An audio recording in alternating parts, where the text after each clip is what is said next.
On this episode of the Best of Bias Podcast, you got your boy Lydell Dinero. It's episode 271, still season 4. We got a lot to talk about. Birthday just passed. Got the weekend to talk about.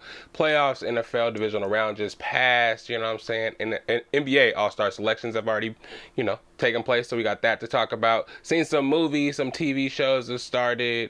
You know what I'm saying? A lot of stuff to talk about on this brand new episode of the Best of Bias Podcast. So without further ado, let's get right to it. Again, it's your boy Lydell Dinero. It's just me by myself today, but you already know what we like to do. Let's get right to that theme song. Yeah. It's the best of bias. You need the earful, you should try us. From pop culture to the movies to unite us. It's the best of bias. The best of bias. Yeah, it's the best of bias.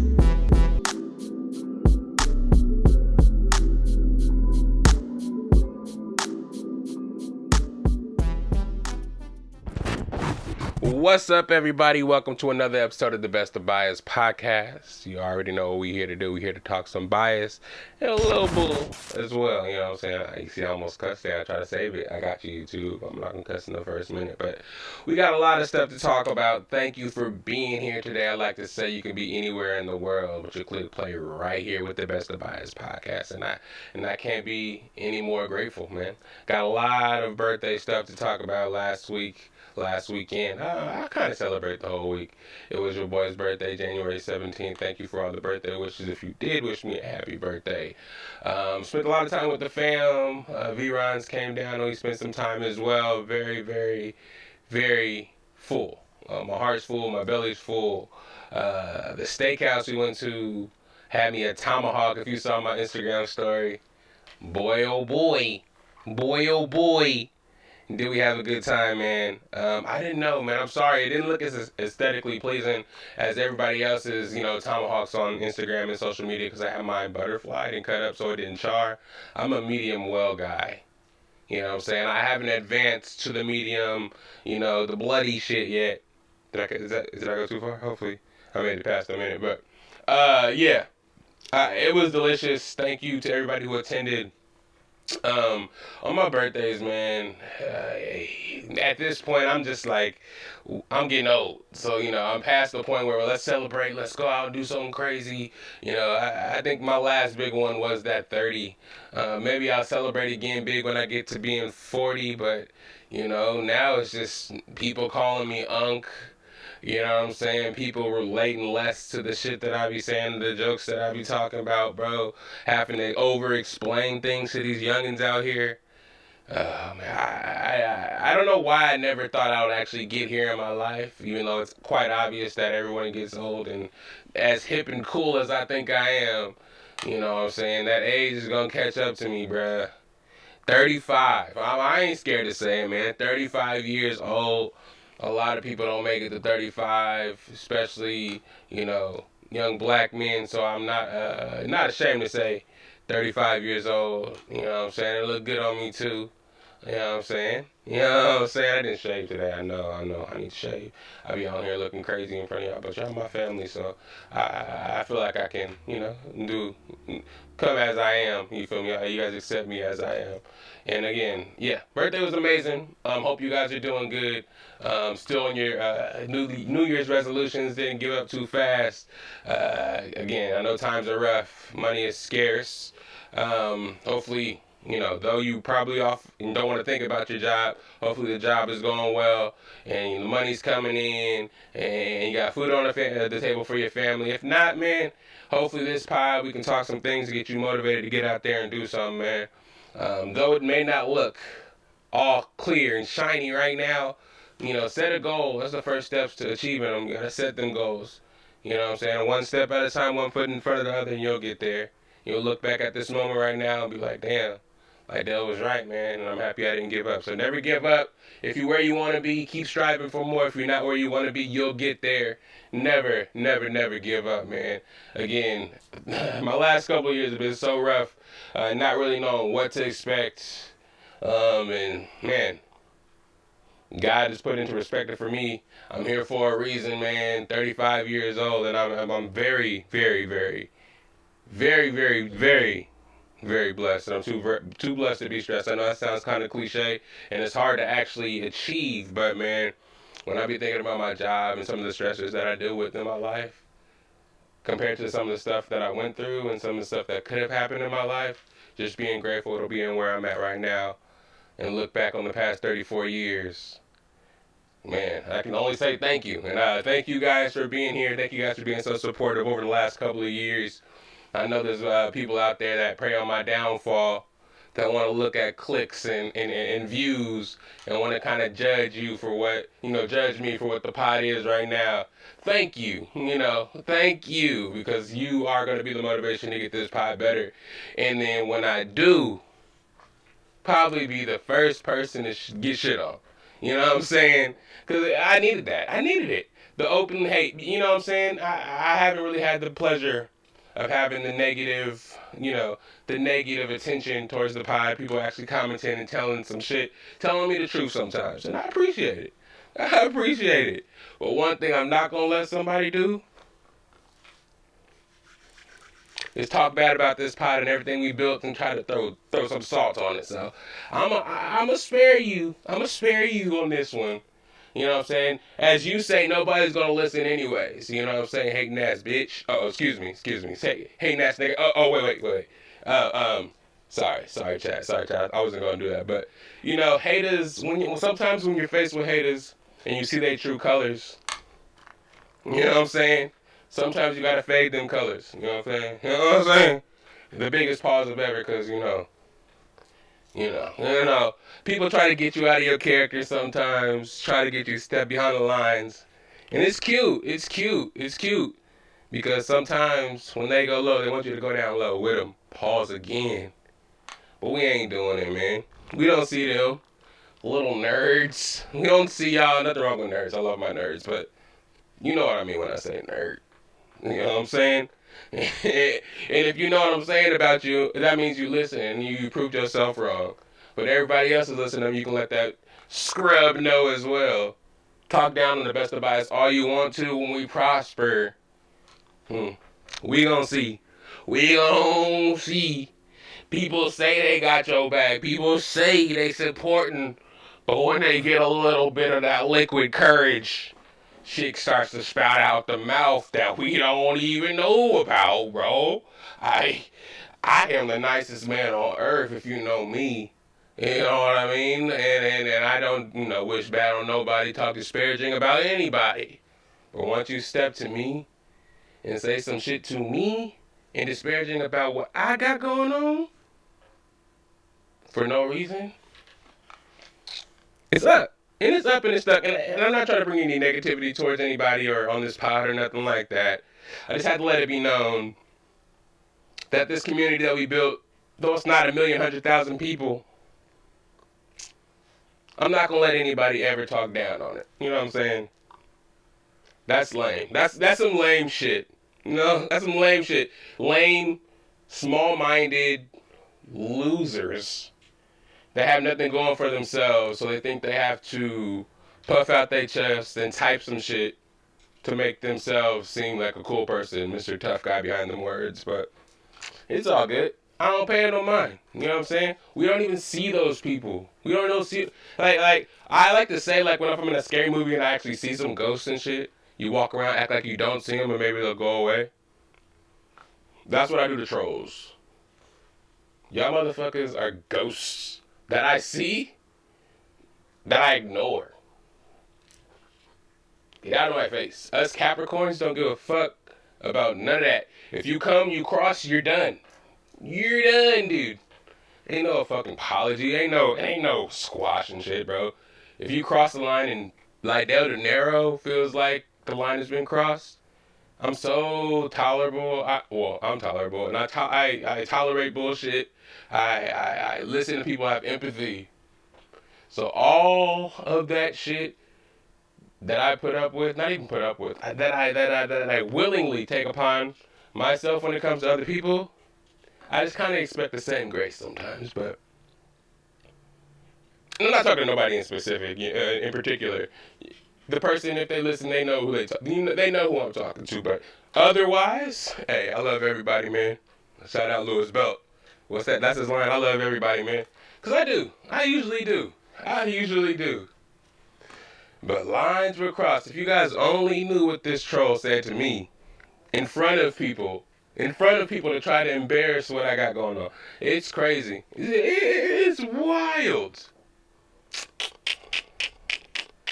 But I digress, man. Everybody find you somebody that loves you, that can give you a hug, talk to you, and hype you up, and motivate you to be a better person. Because that loser shit, if somebody to tap somebody on the shoulder, be like, hey bro, that's some loser shit. You can be mad at somebody, you can hate on somebody, but hate in silence. Because that's some loser shit. But anyways, enough of that. Sorry, I just had to address some haters at the beginning of the year. Birthday weekend had some hate. Horrible timing, right? Horrible timing, but sometimes you have to address the haters. And though they ain't gonna get no lighter no get name dropped on this pod, I hear you, boy. I hear you. But you ain't gonna hear from me probably ever again. Anyways, NFL. Let's get right to it. The divisional round was wild. The last round, a lot of good games, except for, what was it, the 49ers, and that was this week. What was it? Who was the bad game? I know the Chargers and the Patriots was an okay game because Justin Herbert just got sacked 62 times. And Drake May fumbled the ball like 4 times in that game. Or was that the Houston game? This Chargers versus... Who did the Chargers play? Damn, I forgot. Who did the Chargers play last week? It was the Patriots, right? Yeah, they played the Patriots last week. And they just got fucked up and down the field because there's no linemen out there in L.A. And first of all, L.A. stole Mike McDaniels. Mike McDaniels was not supposed to leave Florida. He was supposed to go right on over to Tampa and be our OC and coach and waiting until Bulls left. But L.A. Chargers, you already know I fucks with Justin Herbert. I fucks with Jim Harbaugh. Shout out Stanford. But what? You're never going to be the head coach over there. What's going on, player? I know you probably want to be in Sunshine, LA, I get it, but Tampa Bay, we're not talking about that yet. Let's talk about these matchups. But yeah, last week's matchups were all pretty good. Games were pretty good. I don't remember them exactly. But this past week, that just passed here, my birthday weekend, we had the divisional round. We had firstly Bills versus the Broncos. Very, very good game. Down to the wire, Josh Allen, able to do his thing up to a certain point. You know what I mean? It's always the same deal with the Bills, man. Josh Allen is able to do his thing to a certain point. He gets stopped by the opposing defense. Broncos defense is definitely one to be reckoned with. But, Josh Allen, each week, he puts the team on his back and tries to just beat the whole offense, whether it be running the ball, scrambling, making plays to get the receivers open, or handing it off to James Cook for him to get some yards. They weren't able to do that against the Broncos necessarily. They were able to make some plays, but not enough to take them over the top. Though, the Broncos won on a last-second field goal. We just see this too much from Josh Allen. I don't know if the Bills just don't have a defense that is good enough to withstand some of these offenses that they have in the AFC. Because, Josh Allen can score at anybody. James Cook is proven to be one of the best running backs, if not first best running back in the NFL. They never had a number one receiver, but it never really seemed to matter. It seemed like Josh Allen was going to find a way to get it done. And the Broncos, of course, they were the number one seed, had a great defense all year. But Bo Nix and the offense, like in this game here, couldn't necessarily get much going. Though the Broncos did win the game, Bo Nix, on one of the last plays to end the game, fractured his ankle, taking him out of the whole playoffs, which forced the Broncos to start Jarrett Stidham against the Patriots in the divisional, or the AFC Championship that's coming up this weekend. Another letdown for Josh Allen. Sean McDermott gets fired as the Bills head coach. I don't know if that was necessarily deserved. Sean McDermott has had the Bills in place to win forever now, it seems like. It just seems like they can't really get over the top. I mean, I don't know if it's necessarily Sean McDermott's fault. I mean, I know a couple of players like Josh Allen, Dawkins, a couple of other players out there kind of felt like firing McDermott was kind of antsy by the owners and the leadership. But you notice what's the common thing about the Bills? You know, they made this championship 2 times in a row, lost twice in a row, never really won the big games. Now that Mahomes has been winning everything, Joe Burrow has gotten to the Super Bowl once. They've all been in the way of the Bills actually making it back to the Super Bowl. And Josh Allen's in his prime right now, wasting MVP years trying to get to the championship. And this year alone, with Mahomes out, Lamar out, Burrow out, Herbert out now, like all the Lawrence is out from last round. All the good quarterbacks are out. This is his time to shine, get to the Super Bowl, show what he really got. And he let him down again. I know that's tough. It's really tough. Expectations really shifted again with all those players being out, and it's just kind of, I don't know. It's just kind of interesting that he can't really get it done. Again, maybe they need to trade for a receiver. I thought when they got Amari Cooper a couple of years ago, he found that number one, but he kind of faded out. I don't know. What have they been drafting, really? I mean, I know they have to load that defense up. They made some plays for Joey Bosa and a couple of other guys, but it just seems like when it comes to getting Josh Allen weapons to be successful, I mean, they have a couple of tight ends, Kincaid, Dawson Knox, but the running back, they have a small running back and a whole bunch of like number 3 receivers spread out. But shout out to the Broncos though. Shout out Sean Payton. Shout out Bo Nix for getting them to that game, 1 seed, getting to the divisional round and winning the game. Let me not, forget to say that. But now I don't know, man. It seems like it's going to be a cakewalk for the Patriots, who I'll talk about soon, who just seem like they have the advantage, man. It's the dream year for Drake May. Bo Nix going down just kind of makes it eerily simple for the Patriots, kind of. I don't want to say that because that defense is still good for the Broncos. It is what it is. But we'll see what's going on. We'll see if Stidham can come out there and put up some points. And then we have the 49ers against the Seahawks. This game wasn't as close or exciting. They turned back into the pumpkins, man. Not saying the 49ers weren't good. Again, sorry, let me see. 33-30 was the Bills and Broncos score. Broncos won the game. But 49ers here, they lost 41-6. So there's not really much details to talk about on the 49ers side of the ball. Tanjas got hurt the week after George Kittle got hurt. I think he may have tore his Achilles as well. So both their tight ends tore their Achilles in succeeding weeks. I think in the same game, Christian McCaffrey hurt his shoulder to the point where he had to be taken out for long periods of time. The team is just falling apart, man. They've been injured all season. Like I've been saying, I've been picking against them a lot throughout the season, but they've been really overachieving. A lot of the teams that they been playing have been, not really as good as them, but at the same point, they have a lot of injuries. Everybody's been out. Every position group, the best part of that position group has been out for a certain part of time. Quarterback, defensive linemen, all the defensive linemen pretty much, all the linebackers. The DB unit is probably the healthiest unit. But without the front 7, they can't really be successful, so it's not really showing. I mean, Salah actually was able to do his thing with the spare parts he did have for a long time during the season.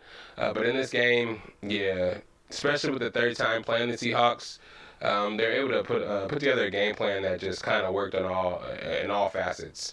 Raheem Shaheed took the first kickoff back to the house for a touchdown. After that, Purdy wasn't able to get anything going. They only scored 6 points, no touchdowns in the divisional round of the playoffs. I think that's the first time that's happened in a long time. And again, I don't blame the 49ers or think they're sorry or anything like that. It's just everybody being injured. At a certain point, this was going to happen. It just sucks that it had to happen so late. Some people would be like, oh, that's hate. But nah, bro. Nobody else would ever be able to get this far with the spare parts that you guys had. Salah, Kyle Shanahan, everybody on that team was able to make do with what was left on the team, and that's commendable. They're fighting for the 1 seed, with everybody being injured. So don't hang your heads, and it's not nothing, not saying with them being injured that this hasn't been an incredible season by Sam Darnold. I think this is back-to-back years. He's won 14 games on 2 different teams, which is crazy. Kenneth Walker and Charbonnet are looking good. I said this last week, but you saw it again against the 49ers. They were able to do whatever they wanted to. Kenneth Walker is a guy that I'm looking at as, I don't know, he could be comeback player of the year. Me personally, when he got drafted and he came out of college, he was supposed to be one of the best running backs coming out in a long time. He was really injury prone his first couple of years in Seattle, but now, you know what I mean, he's out there doing and showing his talents, man, jumping in and out of the holes, really twitchy, showing his speed, hard-nosed runner. He does get taken off the field a lot, has to rotate a lot with Charbonnet to keep him kind of fresh and not getting hurt, but Charbonnet did get injured in this game against the 49ers, so it'll be a lot of him against the Rams in the next round. I'm kind of spoiling, but you guys seen it, you know what I'm saying? So, but we'll see what happens, man. JSN, of course, is doing his thing. Shaheed, man, is looking like a good kick returner. Is very, very valuable in this day and age in kickoff, or in the day and age in the NFL and kickoff, punt, and things like that. So I feel like coaches and GMs and stuff should invest more in another receiver, running back, somebody that can get busy and get through that front wave and get you great field position, because this new kicking rule is setting, man, it's allowing people to score a lot more points. I know that's what they want to see in the NFL, not for only viewership, for betting purposes and shit like that as well. So that kickoff return, I think, is dope. And Shaheed is, after he got off the Saints, man, went out there catching passes. They're putting together a ragtag group of receivers there, even though they let go of DK Metcalf and lost Lockett. JSN and company are taking over the tight ends. I forgot the tight end's name. He does the tush pushes for him. And he does that little robot touchdown dance. That's just hard. That touchdown celebration that JSN did with the lineman, though, and looked right into the camera, that shit was tough. I ain't gonna lie. I was watching the game with a bunch of 49ers fans, and they scored, and he did that. I think it was he scored. It was a touchdown. Corner in the end zone. He did that handshake. I was like, damn, no, I know y'all mad and everything, and I ain't gonna be a hater right now, but that shit was tough. That shit was tough. But yeah, the Seahawks move on 41-6, beating the 49ers. The Texans actually lose to the Patriots in New England 28-16. CJ Stroud, I don't know what the fuck that performance was. 4 interceptions in the same game. The Patriots had him seeing ghosts, had him rocked. Had him shook. I don't know what was going on with CJ Stroud. That's my biggest thing about Houston, man. They have receivers, they have a defense, but is CJ Stroud gonna play the way he should play? You know what I'm saying? I'm not hating just because he's an Ohio State boy, but it's just like, bruh, people put you on this pedestal as this player that's supposed to be a player, but you make these kind of mistakes every time the lights get bright. You overachieved your first year, and then this year, 4 interceptions. Yeah, 4 interceptions is nuts. May have fumbled once, though Drake May fumbled like 4 times as well. This is where he fumbled a lot. And gave, the Houston defense is probably one of the best defenses in the NFL, but CJ Stroud not being able to make plays and Nico Collins being out with that concussion probably wavered his confidence a lot, and that's why he was throwing so many interceptions. But, man, they're going to figure something out in Houston. D'Amico already kind of committed to CJ Stroud and said he's not going nowhere next year. They're going to fix it. They're going to get it together, but bro, I don't know if CJ Stroud needs to get in the gym, get a little bit bigger, get a little faster, a little more athletic, get out of the pocket, but he's just getting thrown around and ragdolled and looking like, I don't want to say a bitch because I ain't going to call him out his name, but just the way he's throwing those interceptions, it looks like he's scared. It's just crazy to see. But shout out to the Patriots again. Drake May's balling. This team really came together after Vrabel took over the realms, or the reins. I was going to say helm and reins at the same time. I don't know. But anyways, after, wasn't the Brandon Spikes the coach or something last year? And yeah, after Vrabel came in, everything changed. They had a bunch of money in free agency, spent a whole bunch of money in free agency, picked up a whole bunch of players, and they just got in there right away and became cohesive. Drake May got it together, Kayshon Boutte, Stephon Diggs.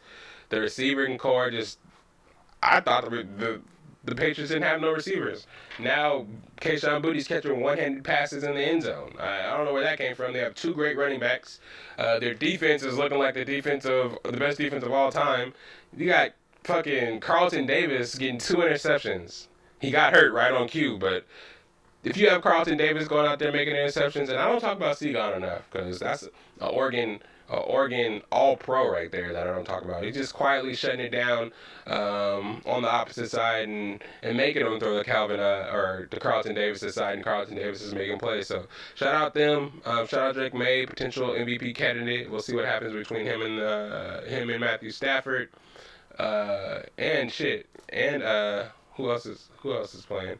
Stafford and Sam Darnold. You can't leave Sam Darnold out of the MVP conversation because where he has Seattle and having them get the 1 seed, that's nuts. That's fucking nuts. The Rams and the Bears, one of the better games of the weekend as well. Game went into overtime. Me personally, I thought Matthew Stafford was going to go out there and do his thing at the beginning of the game. He did. They always open the game the same. Bunch of passes to Puka Nacua. He gets open, does his thing. They score. And then, it's on Caleb to do his thing. And Caleb was able to make plays, man. Caleb is looking like the truth. He's looking like he did at USC, no lie. With that line and those pickups that they had in the offseason, that medley of receivers, Burden, Adunze, DJ Moore, Cole Kmet, and Loveland, weapons all over the place, DJ Swift and Monungai, weapons all over the place. And they were making the Rams work for everything they got. And they could have won, man. They're going back and forth all the way into overtime. I think they made Matthew Stafford and the Rams punt in the first possession in overtime. So all they really had to do was score. They were going down to score. I don't know if I forgot exactly what happened. I think they're going down to score and ended up, I don't know if they turned the ball over or had to punt back to the Rams. Rams got the ball back, threw an interception. The Bears got the interception, looked like they're going to get the ball in a good field position to win the game. The Bears decided to throw the ball to get in a better field position. Caleb Williams throws an interception to lose the game. It seems like Caleb Williams was in so many games like this year, all down to the last minute. And it's good to see, man, because everybody was down Ben Johnson and Caleb Williams, again, writing him off as, a flash-in-the-pan college guy, and Ben Johnson, a know-it-all offensive coordinator, who looked good over there with Dan Campbell, but now he's with the Bears and got a quarterback that he doesn't necessarily, believe 100% in, quote-unquote, that he wouldn't be able to be the wonder boy that he was in Detroit, but it started panning out towards the end of the year against some games against the 49ers, against this game against the Rams. Though he didn't win the 49ers game, though he didn't win the Rams game, a lot of these games showed that the team has something to prove, man. Everybody forgot about DJ Swift. Or I say DJ Swift, DeAndre Swift, and then he goes over to the Bears and makes a name for himself. Ever since he left Detroit, and they had Jahmyr Gibbs and Montgomery, everybody thought that he was going over to the Bears to quote unquote die, but he did his thing. So they didn't win. Again, the Rams won, and they're moving on to play the Seattle Seahawks in the NFC Championship, a divisional NFC Championship, which is kind of cool. Shout out to the Bears. They're going to be a force to be reckoned with the next couple of years, so for years to come, really. So we have in the AFC Championship, we have the Broncos versus the Patriots. They are going to be at Denver since, the Broncos were the number 1 seed and they won. But, you know what I'm saying? I don't know if the Patriots fans are going to travel. Denver's going to be out there in full force. They need to holler at Jokic and see if Jokic can come out there and play quarterback for him. Stidham, ain't going to be able to get it done. But, you know what I'm saying?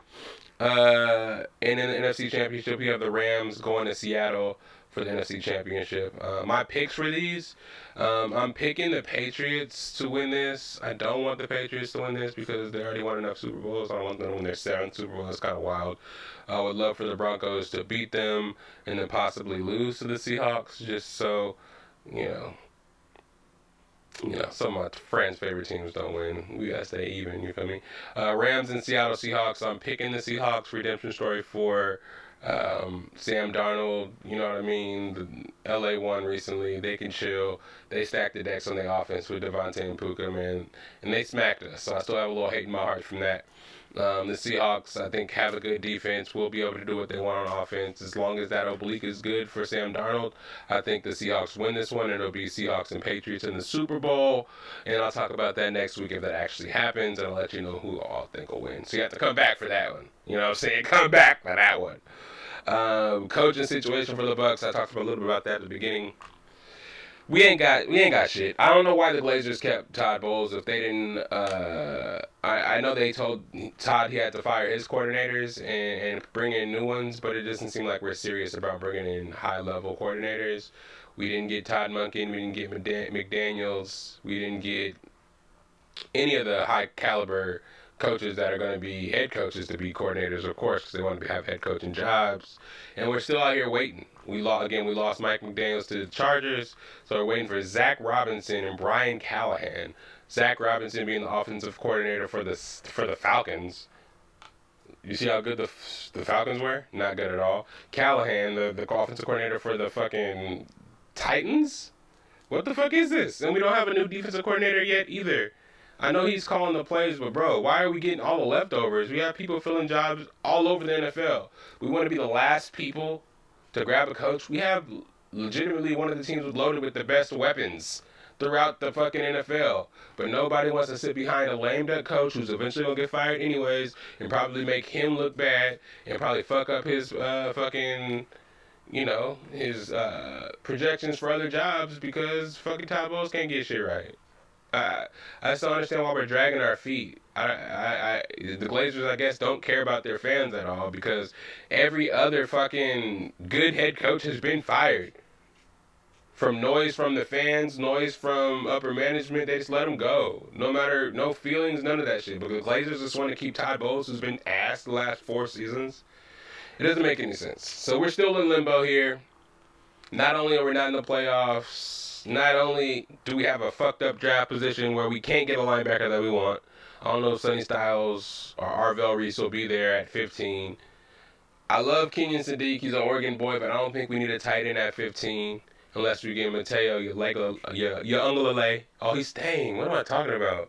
None of the Oregon boys are coming out. So bro. I don't know about this draft. Bain from Miami looked good. I'll talk about this national championship in a second, but I don't know, man. The NFL is whatever to me right now, but hopefully Bad Bunny has a good halftime show, and hopefully the festivities are cool out there in the Bay during the Super Bowl, man. Because I want to be around. I want to be around there, you know, something like that.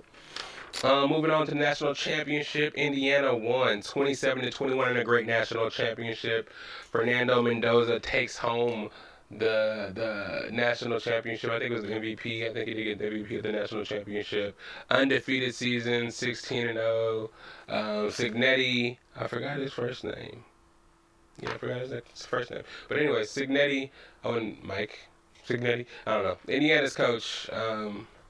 He's one of them ones, man. It's not the really you can say, man. This season, nobody expected Indiana to be there, and everybody wanted to doubt them all season. Fernando Mendoza going from Cal to Indiana this year. Nobody expected it at all for them to go to 0 to hero. Put belt to ass to everybody pretty much. The Miami game seemed close, but every big play type that they made against us, being Oregon, they made against them. A block punt for a touchdown, sack fumbles, interceptions. They're just making plays. I keep wanting to use the excuse that these are older guys and they're playing against 19, 20-year-old freshmen and sophomores that are coming out and just being 5-star recruits, and that actually made a difference. I believe it, man. I believe it. You have 4 or 5 year guys that have been through it all, really been out there hitting, ain't afraid to hit somebody, and you got these 5-star recruits that have been playing against high school people and coming in their first year and getting their heads ripped off, not being able to make plays against these big guys. Those receivers over there, Surratt and those other guys, and those running backs, Himby, those older players there, they're running through people with reckless abandon. No matter what who the cornerback was, best corner in the country, anything, those receivers is gonna get body on you, and they're gonna catch the ball regardless. The tight end, I don't know who number 80 was. I don't know who their tight end was, but he was serving everybody's linebackers and safeties. I can't understand it. You know, Fernando Mendoza's that golly G shucks guy, but he gets the job done. He got popped, bloodied his lip in the beginning, but then after that, he's running the ball, diving in for touchdowns, taking hits, and letting people know about it. You know what I'm saying? And hey, shout out to Miami, though. I hate on Mario Cristobal just for what he did to Oregon, taking our recruits and dipping out on us and shit like that. He overachieved. Nobody wanted to see them in the playoffs at all. With them having 2 losses. Alabama got in with 3, but everybody did their darndest to try to keep Miami out this year. They did their thing to make it in. Shout out Carson Beck. I know he's going to the NFL now. I don't know if he's actually going to get drafted anybody, but he tried to make this year his last year to go out there and prove he still got it and actually fulfill the dream of winning the national championship. I think he was hurt when they won it over there in Georgia, so. You know, he was trying to redeem himself and put Miami on his back. That Miami defense was hitting, you know what I'm saying, a lot more aggressive than the Oregon defense was, making plays against the running backs, hitting Mendoza, making him feel it, and staying in the game. Beck just made a bad play on the last drive, throwing an interception, throwing it short. The safety came over and picked it off, you know, ended the game on Beck. But, you know what I'm saying, he did all he can. Again, shout out to the Indiana team. Everybody else wants to take shit away from them. And again, people say they may not be as good as they were this year ever again, just due to NIL and the older players that were playing there transferring out or going to the NFL to pursue, you know, the next level. Who knows if the transfer portal people want to play for Signetti and see what happened there this year and just kind of just trickle into there. Maybe some boosters get behind them and pay for some good players to come there, but. This year created a lot of parity, and I really appreciate that. You know, we have 4 schools who aren't usually in the last Final Four for the college football playoff. Oregon was there, Ole Miss was there, Miami was there, Indiana was there. It just goes to show that, you know, though NIL can be a little tough, people transferring out, the money being bigger at other schools, different than other schools. Just that ability alone to have money go other places, and we'll see these schools and coaches to be able to bounce around other places. We'll see schools that we never really expected to be able to compete in these 12-team, 16-team, how many ever teams they end up making it to the playoffs, and being able to make a little noise and win championships, go 16-0, bring a championship to schools that are known for playing basketball, and you know, getting some respect out there. It's really cool, man. I love seeing Cal get all these recruits and all these transfers after Tosh goes there. Getting recruits from everywhere, you know what I'm saying? All these schools have rich people that graduated. They should have donors, booster programs to get their school back on deck, to get these players that may be hidden in states that never even heard of your school. And they're now more willing than ever to go to bigger school or other schools they haven't necessarily heard of or necessarily known for being the best programs in the world. You know what I'm saying? We saw Georgia get beat. We've seen Alabama get beat. We've seen Clemson's been getting beat up. Who else is out there that's always winning? Texas loses. They have all the recruits in the world. They lose. USC is losing. It flips. So the parity is better than it's ever been now. And I'm hoping that it continues to be that way. I know people hate the NIL, but I mean, the NIL made it able for Indiana to win the championship, and all the good players not still being stacked up at Alabama, and them only wanting to go there because they know that's the only place that's putting out NFL prospects. Now the talent is spread out. You can go anywhere you want and still show your talent and make it to the next level. Yeah, it's amazing. But shout out Indiana. Not too much on them. They beat us twice. It seems like every team that beats us in the college football playoff eventually goes and wins the national championship, which is kind of crazy. But shout out Oregon, man. Shout out everybody staying, man. The whole defensive line staying. Dante coming back. We got Evan Stewart, Decorian Moore, transfer Iverson from Purdue. Shout out the transfer, I forgot his name, coming from, I think it's Notre Dame, coming, a 5-star recruit coming to Oregon to join the tight end room.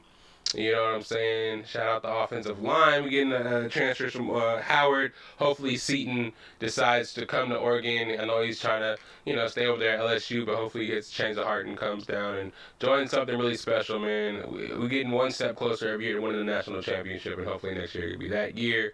But right now it's about Indiana. So shout out them. Shout out Signetti. Shout out Mendoza. Everybody else on the team. I know they get all the accolades, but shout out Indiana, man. Thank you for doing God's work and beating Miami, because Michael Irvin was out there acting crazy. NBA All-Star starters. This is kind of interesting to me because they named all the starters for the East and West, but this year the NBA All-Star game is NBA versus World. For the West, we have Shai Gilgeous-Alexander, Nikola Jokic, Luka Doncic, Steph, and Wemby. Steph making the All-Star team is kind of crazy, being as their team has been like in 8th, 9th place all year. But everybody loves Steph, so, it's fan voted. I think so, yeah. East, it's going to be Cade Cunningham, Tyrese Maxey, Giannis Antetokounmpo. We have Brunson and Jaylen Brown. Very interesting list of All-Stars this year. A lot of snubs. I would think Anthony Edwards would be on there because he's balling right now. Me personally, I think Jamal Murray should be a All-Star starter. Again, Steph, it's Steph, but has he really been playing better than Jamal Murray this year? Nikola Jokic, he's still number 2 in MVP rankings, and he hasn't played for like 4 weeks. You know what I'm saying? So nothing I can say about that, but it's kind of interesting how they did the starters, knowing that there was going to be a NBA World versus the USA. So do the starters that are from international or just automatically the starters from just automatically the starters that got voted in from each side? So this doesn't matter what East or West it is, it's just they're all going to be on. So basically the world team is going to be Shai, Luka, Giannis, Wemby, and Jokic. Those are the starters. Doesn't matter the position. It's going to be a bunch of tall ass centers and power forwards running with Luka and Shai. How is that going to work? And the starters for the USA to play against them are going to be Steph, Brunson, Maxey, Cade, and Brown. How is that even going to match up? Like, the system is kind of... I get it. I get the voting system. It's the same as it's always been. But if you're going to do the world versus the USA, we shouldn't have a announcing starters type of thing. Okay, if you get voted in, you get voted in. We'll talk about the top people later. But we just got to make it make sense. We got to make it make sense. Jamal Murray is obviously going to make the All-Star team because I don't know if we have enough good players from the world side for people not to put him in there as an All-Star. And USA-wise, right. With that being said, if you have all these people on the world team that are All-Stars, which is pretty much half the league of All-Stars, then who do you put on the USA this side? It's gonna be like super deep reserve guys that are gonna get playing time because a lot of the best players in the NBA are on the world side, and you're gonna have to pull up world side people that are like the rookie game, the rookie and sophomore game. It's gonna be really weird. I don't know if it's gonna help or not, but I don't know. I feel like they should announce everybody because if you announce only the starters, especially if it's fan vote, especially if the players on there don't necessarily deserve it 100%, it's going to cause controversy, and I feel like people are going to discredit the NBA All-Star a lot more than they used to. I mean, they're already doing it for the Pro Bowl, so I get it. Adam Silver wants to make it more interesting so people will watch, but like they can't draft anymore, so what? I don't know. I don't know. It's going to be interesting, but the starters are out now. Let me know what you guys think about the starters. Again, West is Shai, Nikola, Luka, Steph, and Wemby. East, Cade, Maxey, Giannis, Brunson, and Brown. They better put my boy Jamal in the game. And maybe this year Norman Powell will make All-Star team just because we need more players on the USA side. But Jamal and Jokic on the same All-Star team is going to be crazy. It's going to be crazy. Who y'all think is going to win? Who y'all think is going to win that? And a shout out to the Unrivaled this year also. They're slated to make $40 million valuation this year again. Last year's 30-something million. This year's $40 million. It's going to continue to go up, man. It's really giving us exposure to the WNBA players before the season starts. I think the season starts in May. Got the home schedule for the Valkyries game. The games we in there. Season tickets, baby. A lot of content coming from the games. I promise you that. A lot of coverage of the Valkyries this year. But yeah, a shout out to everybody there. The people getting spicy. Shout out Mayberry keeping it spicy out there. A couple of fights, a couple of arguments, you know what I'm saying? That's definitely going to get eyes. That's what we need out there. So shout out them for that. But yeah, man, I think that ends sports. We'll do a little commercial break here and then we'll get back. We'll talk about some Cinema Corner. We watched The Rip. on Netflix. I want to talk about that and a couple of shows that I'm watching. Hijacked, Upshaw's is back, Night of the Seven Kingdoms, the Game of Thrones spinoff. So we got a lot more to talk about. Let's get a little break. I'm gonna get some water. Let's transition out of these sports. It's Lydell Dinero in this episode 271. Hey, never forget, fuck those haters. Yeah.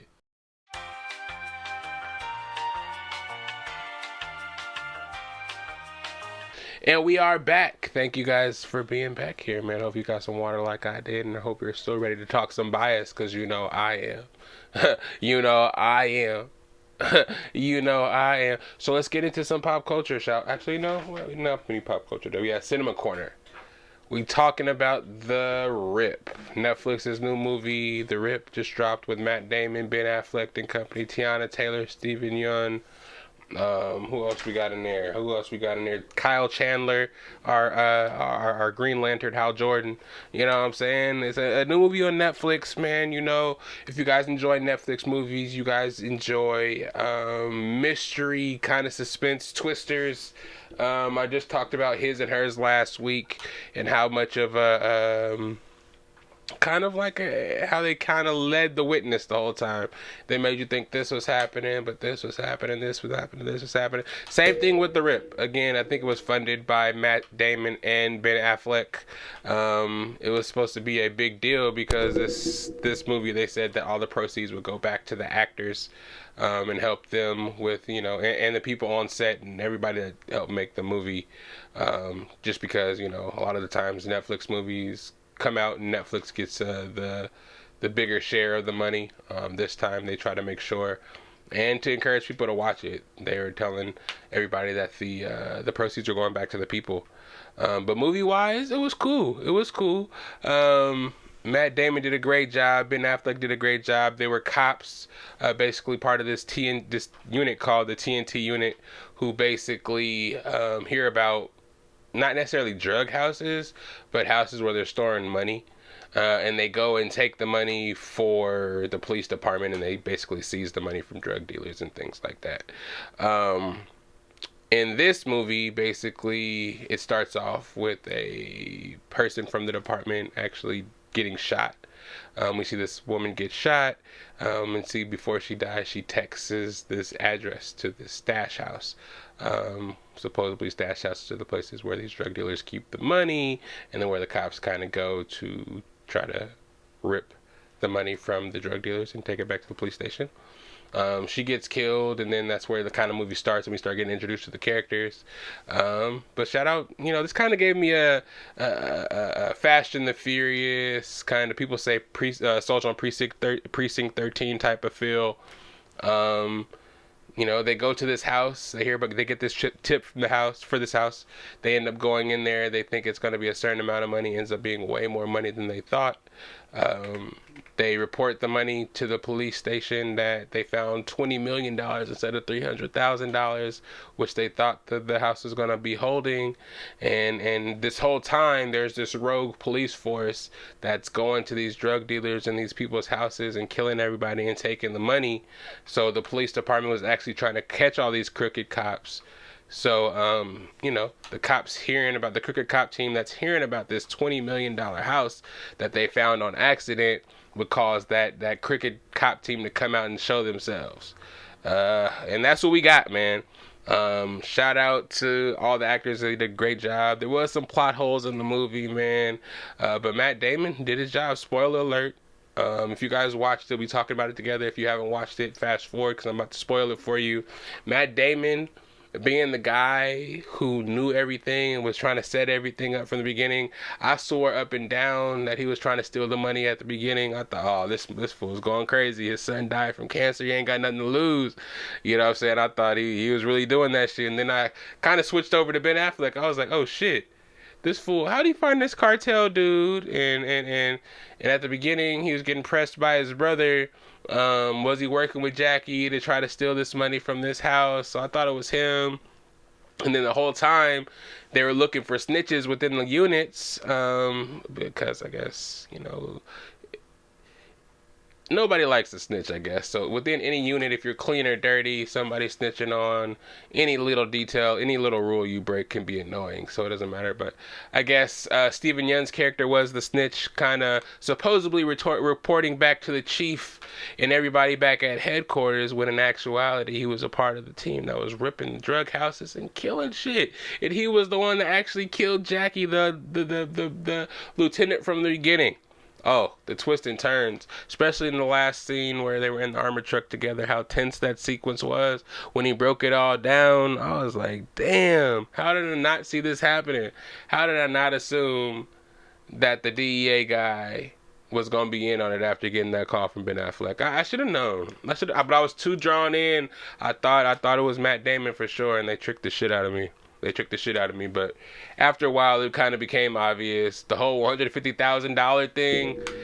Hey, even if that wouldn't have worked in real life necessarily, you know what I'm saying? Hey, in the moment, I was like, oh shit, he did only tell him $150,000. You know what I'm saying? I was like, damn, Matt Damon, you got him. And the fact that he didn't tell Ben Affleck's character, JD's character, until all the way when he was checking the lights at the flashing lights.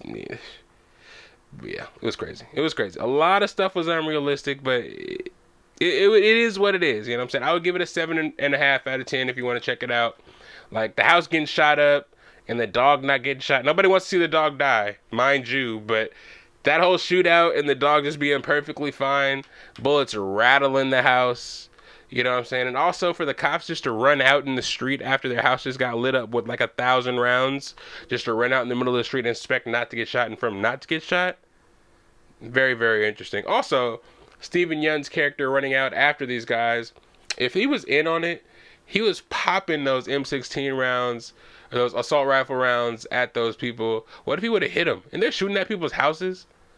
But they actually put in that detail. Oh yeah, I heard the cartel are buying the whole blocks out so nobody lives there.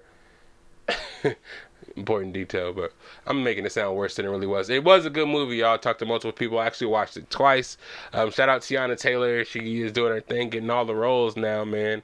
Shout out you, man. Shout out to the, you know what I'm saying? She's on a great trajectory. I might have mentioned this last pod. I might have talked about this movie last pod, but check it out. For sure, it's a good movie, worth the watch. It might not be the longest movie too, so it might be an easy watch, but it's worth it, man. Again, a lot of these movies that come out on Netflix are either really dumb or make you want to turn it off right away, or just kind of like nostalgic. But this one kind of was a mix of both. You get the nostalgia of having Matt Damon and Ben Affleck in it, and it gave you the action that it needed to have to keep you engaged. They kind of also said they're trying to make the movie with the purpose of having us not want to be on our phones, or actually not want to be on our phones, but be able to watch it and come back into it if you were on your phone. Because they know people are going to be on their phones inevitably, but they over-explain, rehash. So if you were on your phone and you just kind of peeked back in, you know exactly where you are, because they knew that's what, know what the deal is going to be. Kind of interesting that Matt Damon and Ben Affleck are kind of with the people and trying to, do different innovative things to, one, help the viewership of the movie and meet people where they are. You know what I'm saying? They're going to have their phones in their hand, but make it more, adaptable for them to where it's like, oh, fuck, I know to look up because they're explaining important details. I know it's not going to need to say look up now, but you know what I'm saying? People are going to look at their phones. I know it's a bad thing that we all do it, but inevitably it's going to happen. So shout out to them. Shout out to The Rip again on Netflix right now. And shows that I'm watching. Hijack Season 2. I know you guys watched Hijack Season 1. Actually, before I'm talking about what I'm watching now, 28 years later, Bone Temple. I didn't write it down, so I would have forgot about that. I watched that last week. Actually, no, I watched it this weekend for my birthday. I went on Friday, bright and early, checked it out. It didn't work. It was good, man. It was better than 28 years later, the first one. I didn't really enjoy it. I mean, the first half with what's his name? What's the little boy's name? I want to say Hiccup, but that's fucking How to Train Your Dragon. Fuck, what's the little boy's name? Anyways, the little boy from the first one, him and his dad, the whole situation, him learning to go out there and become a man, and him having to deal with zombies and stuff for the first time. That was cool. I just didn't like the whole premise. His mom was crazy, had cancer, so he took her to the Bone Temple amongst all the fucking zombies and shit, and basically ended up getting the Navy, the Marine guy killed, and all that just for him to tell her mom that she was gonna die from cancer anyways, and ended up dying and getting boiled, and him being traumatized and having to put her skull on top of the Bone Temple, and then after that, a zombie baby was born, and he took the zombie baby back to the village, left the zombie baby at the village, and just ran back into the forest. The first one, yeah, and I guess they realized, I don't know if they recorded it back to back, but I guess they realized that the little Jimmies, the Power Ranger Jimmies, and the Doctor were the best characters from that first movie. So they decided to, focus on those two things. And oh yeah, don't forget about the zombie dicks. I don't understand why they were really, really, really focused on zombie dicks. The first one and the second one. Like naked zombies. I get it, you want it to be realistic, but if I have to see one of them big ass 8-foot alpha niggas, like, with they dick all out. They even had this nigga sitting down, crisscross applesauce with his dick out. Like, why? The actor, the director was a woman. So hey, I forgot her name. I'm gonna actually pull it up real quick. Let me see. Let's see. 28 years later. The Bone Temple. Sorry about that. Nia DaCosta was the director, and then let me see. Spike. That's what I was looking for. The little kid's name was Spike. God damn. But anyways, yeah. The second one was pretty cool. It kind of starts off with because at the end of the movie, Spike did run off by himself, and he almost get killed by zombies. But the Jimmies, all the Jimmy Power Rangers saved him, and it foreshadowed him being with them into the next movie. So it starts off there, and we find out that these Jimmy people are really fucking Satanists. Marilyn, what was it? That's his name? Not Marilyn Manson, but what's the other Manson guy? Some crazy ass Manson. Jimmy, I guess this was some guy in the UK who was a known like child molester on some weird shit. So them actually idolizing him and coming up and saving him at the end was kind of weird to begin with. But to find out that these fools are horrible people that have been walking around being Satanists, worshiping the devil, cutting people's chests off, having little kids fight each other to death to be supposedly his 7 fingers. It's some weird shit, bro. It was good. It was really traumatizing. It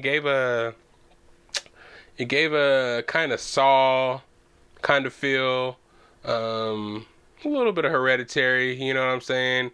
Really gory. The Jimmies were really about their business. Like, they legit, like, I guess they pray to the devil. The ringleader, obviously, he says he hears the devil in his head, but I don't know if it's like an act the whole time just to get these little kids to follow him and do whatever he wants them to do, these heinous acts that are just in his head. But he says he hears the devil in his head. But anyways, every time he catches people, takes over the land, or kidnaps people, steals what they have, he does a thing called charity. He makes these kids decide how they're going to mutilate people. We saw a scene in the movie where they legit do it. It's called Charity or the T-shirt or something like that. They legit go and cut the chest skin off a whole family. It's crazy, and they're just having these little kids do it. Spike first was initiated into this group by killing one of the Jimmies. He has to fight and kill one. If he kills one, he gets to take the place of that Jimmy and walk around with these crazy people. So it's a lose-lose for him anyways. He ends up stabbing one of the Jimmies in the artery in the leg, thinking it was just a flesh wound. He pulls a knife out, hit an artery, he bleeds to death. And he becomes one of the Jimmies. So he's already kind of traumatized and fucked up from that. And then knowing that they're going around just killing people on behalf of the devil just got him even more fucked up. And he should have stayed his ass at the community rather than trying to run off in the wild. So this whole time the story is about Spike with this group of crazy people and the bone doctor. Let me see, I forgot his name in the movie. The doctor's name was Dr. Kelson. Pretty much where he was just posted up in the middle of the fucking mainland, drenched in iodine. The iodine kills the disease that makes everybody zombies. But you know, he's been there for years, probably in solitude. You know, pretty much ready to give up and pretty much die. But then he realizes the biggest, strongest zombie out there could be tamed by shooting the big ass alpha zombie up with morphine. And the morphine, I guess, not only numbs his pain from the virus, but he finds out that the virus not only causes him to turn into a zombie and be hella hungry all the time, but also causes psychosis, which kind of shows that the zombies aren't necessarily zombies and killing and eating people because they want to. It's because they may be seeing and thinking what they see is something else, making them do that shit. So throughout the movie, we see Jimmy and Spike and them killing a whole bunch of people. I'm wondering, somebody gonna stop these Jimmys? Is Spike gonna fucking get away? Or are we just gonna have these people keep murdering families? You know, they say Spike had to kill one of the people that's in the family, the lone survivor, but he lets it go. He's too scared. He's a little kid. He can't kill people. He barely learned how to kill zombies, so he doesn't kill her. He lets her get away. I don't know what happens to her. They don't ever show her again in the in the movie. So I'm assuming that maybe she is gonna be one of the main antagonists of the next movie, because her family was just murdered by all the Jimmys. She didn't know Spike was actually a good guy. She thought he was just a murderous kid who's having a change of heart all of a sudden for some crazy reason. But she's part of a group that just killed her whole family, so she ain't fucking with that. So she kicked the nigga in the nuts and ran away. Yeah, and this whole time, the leader, what's his name? Let's see here. Yes, Jack O'Connell. He was Sir Jimmy Crystal. Jack O'Connell was the vampire in Sinner. So he's doing some good work. Hey, I don't know if this one was necessarily Oscar worthy, but his last two jobs were worthy of a lot more work. But anyways, Sir Jimmy was walking around with these 7 kids, having them kill people, while the doctor tries to basically cure the disease and have this big ass alpha zombie who rips people's heads off from their spine and eats their brains kind of turn into a regular person. He's dancing with this naked nigga. He's teaching them words, having them stare at the moon when the zombie comes back to get shot up by morphine every day. So the doctor kind of assumes that this is having a healing effect, since he knows the zombie wants the morphine. It must be easing his pain. And after a while of kicking it with them and chilling out in the open and noticing that the alpha doesn't kill him even after the zombie or after the drugs wear off, he thinks that maybe that he can bring back the zombie and have him learn without being doped up all the time. He gets to a low point where he feels like he's not going to be able to do it, and he's about to dope up the alpha and kill him, have him overdose on the morphine. But then the zombie actually starts to say words and shit and starts to talk. I don't know how. But since he says a word, the doctor is like, maybe I won't kill him. Maybe I can further my research and I can actually find out for a cure for these zombies and shit. So he goes in his lab and pulls out a mixture of pills. How he has the perfect mixture of pills to cure a motherfucking zombie outbreak, I don't know. But he gives the alpha all these drugs to help with the psychosis, to make him less crazy in the head. And this motherfucker just goes out in the wild and starts fucking drinking water, motherfucking looking up at the stars, having memories of who he was in the past. And then since he's becoming regular again, unless zombie-like, other zombies see him as food now and start to try to fuck with him. But since he's an 8-foot tall, dick-out Indian dude, he fucking whoops all the zombies' ass, even though he's getting bitten shit like that. I guess since the virus is cured in his body, since he's already been a zombie and he's been cured, I guess he's immune from all the bites. And he was just ripping zombies in half and ripping their heads off and killing them. So now he's like a zombie human person. So I guess he's the cure to all this zombie shit. But we're not going to know anything about him. Because eventually Jimmy and the doctor, meet each other. One of the little Jimmy's like, "Oh, I saw Satan down there. That's your dad, Sir Nick." He's been calling this guy Sir Nick his dad, and Sir Nick is the devil. I don't know. He sees the doctor painted in all red. The girl, one of the Jimmys, he's like, "That has to be the devil," and he's out there talking to one of the zombies. He's dancing with them, so he has to be the devil, and that's one of his demons. And of course, the Jimmy leader is lying to the kids this whole time. He's not really the son of the devil, and he hears the devil in his head, but he gives this impression that he's been lying to these kids like he was the whole time. So he goes down there and talks to the doctor, and he threatens the doctor. How? I don't know why the doctor wasn't on his toes. Like, if anybody came up to me and tried to threaten me, I'd fuck with you, I can fight or something. He didn't fight back at all. He just did whatever the Jimmy guy said. He said, "Oh, you're gonna do this for me or else I'm gonna kill you." And he was like, "Okay, I'm gonna do it." Though what he did was epic as fuck. He put on a whole show for the kids, made it seem like he was the devil, put on rock and roll music, used science to make fucking explosions and have like a fireworks show. Made it seem like he was the devil because that's what he told the kids for them to believe. Believe everything he said, go on and keep killing people, recruiting more kids to be killers. He just made it seem like everything he was saying was true. But after realizing one of the fingers was actually Spike, who he had a relationship with in the first movie, he was like, "Nah, man, I can't let you go through with this. I can't let you just walk away, go and kill people and let these kids think that you're really the son of the devil and you really have word of the devil." He was like, "If you're really my son and you're going to take my mission and kill all these people across the world, recruit all these little kids to kill people across the world, I want you to make a sacrifice of yourself. I want you to nail yourself or have one of your minions nail you to the cross, sacrifice your body, and then you can go ahead and have them, do the work for you." But of course, since he was lying, and he was lying and trying to trick the kids, Sir Jimmy stabbed the devil, or not the devil, stabbed the doctor and was like, "He's not really the devil, he was lying to you guys," and the doctor ends up dying. Well, not really. The zombie guy that's cured came back and picked up the doctor and walked off somewhere, so who knows? Maybe he's not really dead and he survived, but ultimately, yeah, they teamed up on Jimmy, ended up nailing him to the cross, and then the zombies came and got Jimmy. Spike and one of the little girls, one of the ones that was left, because eventually all the seven fingers died. They deserved it. They're all crazy ass people walking around killing innocent people, killing kids, babies. Yeah. So after all that, again, that was actually their comeuppance of all of them eventually dying. Spike never really killed nobody. He was just there because he was a little ass kid and he was threatened by all the little kids. But the one Jimmy girl that ended up turning into a good guy in the end, I still feel like she's not really a good guy though.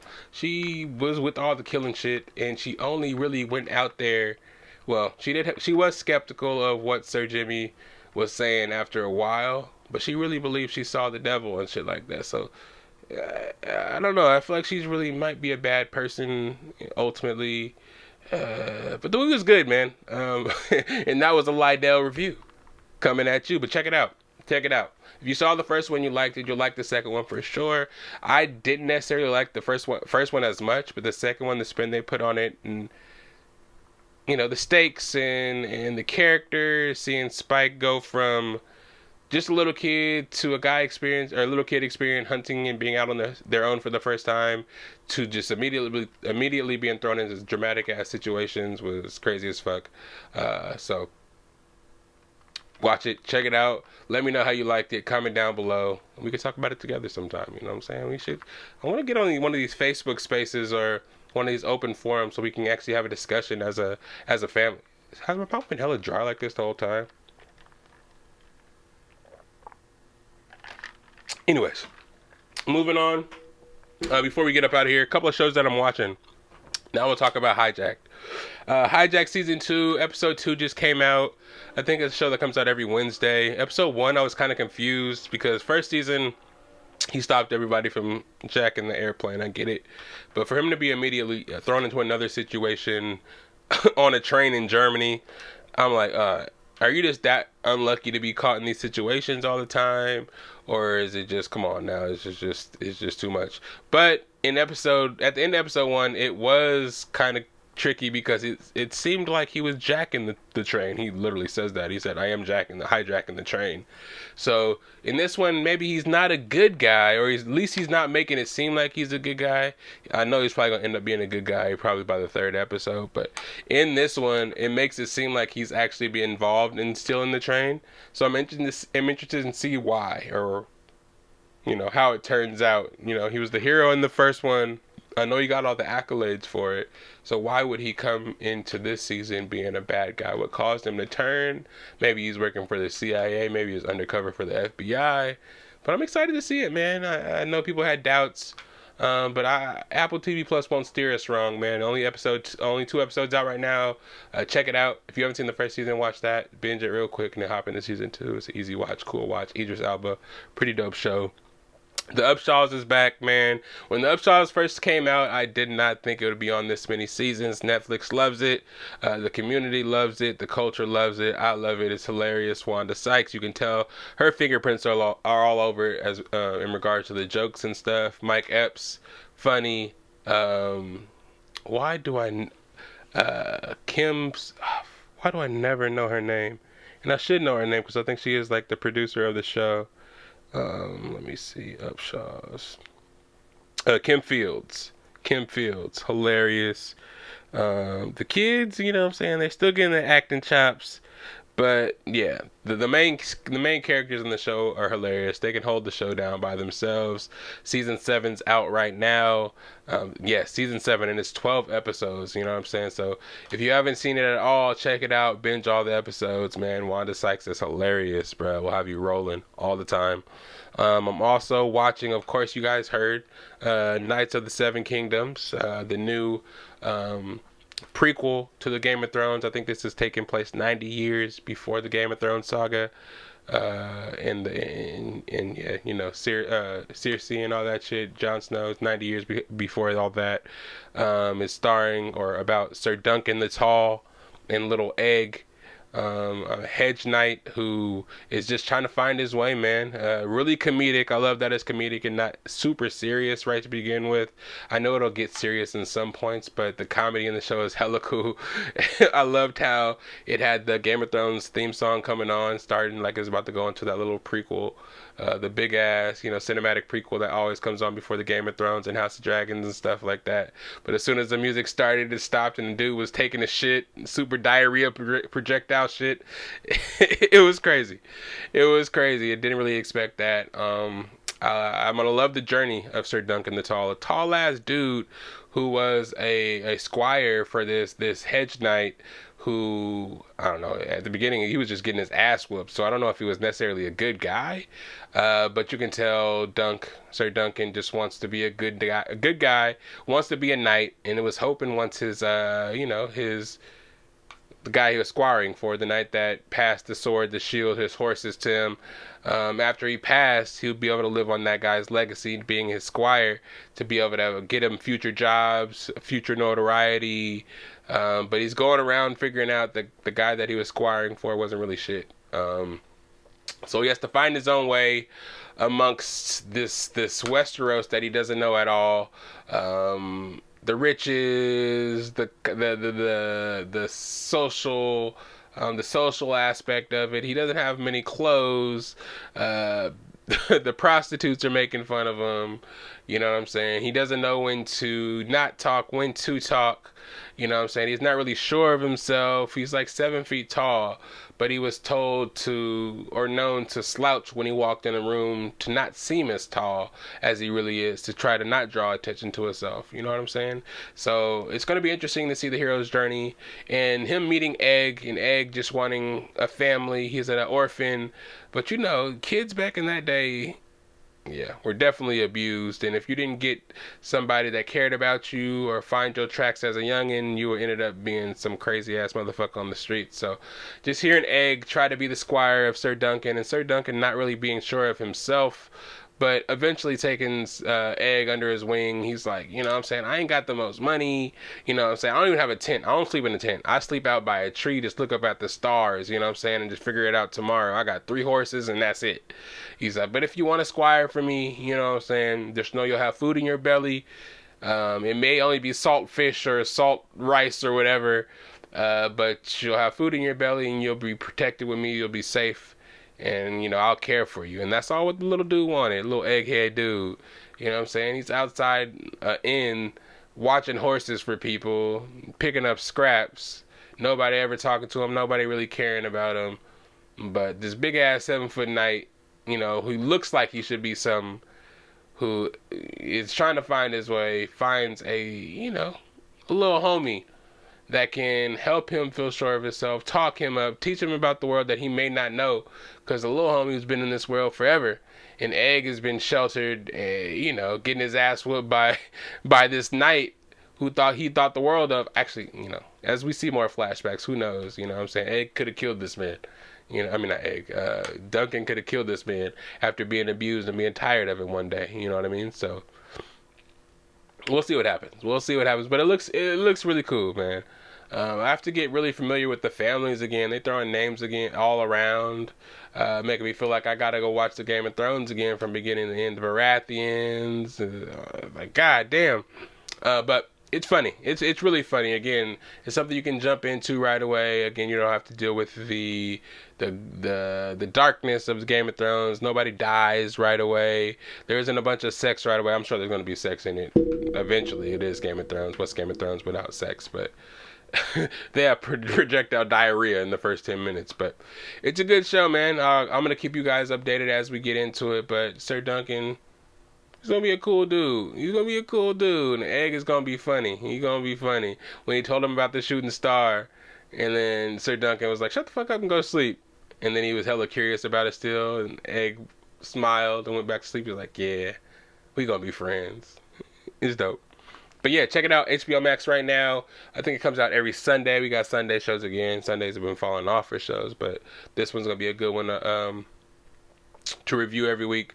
But yeah, I think I might do a weekly review because I'm running out of movies to talk about. So if I do an episodic review of this, I think we'll be straight. Clip it up, get it online, you know, get that social media popping.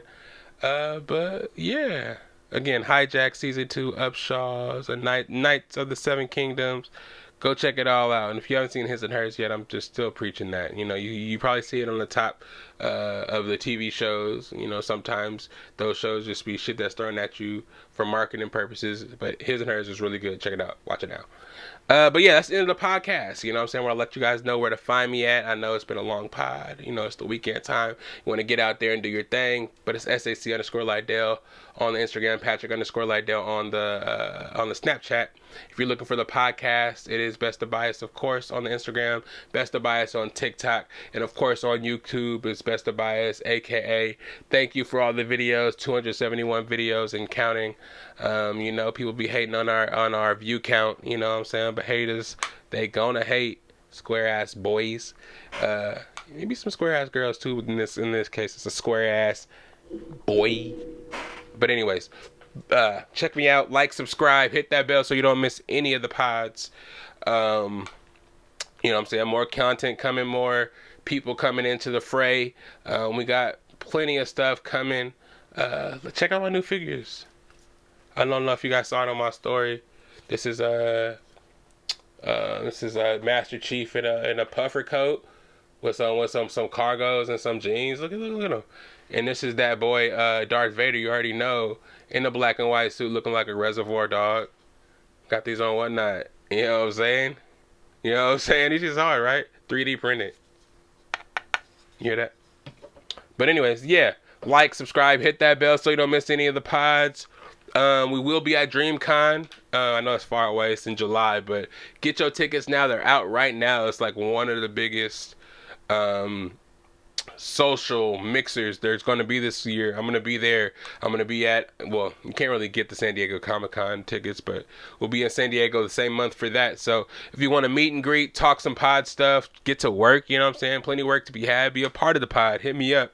All those places where I just mentioned you can find me at. Yeah, man. What else we got? Shout out AKA, check him out.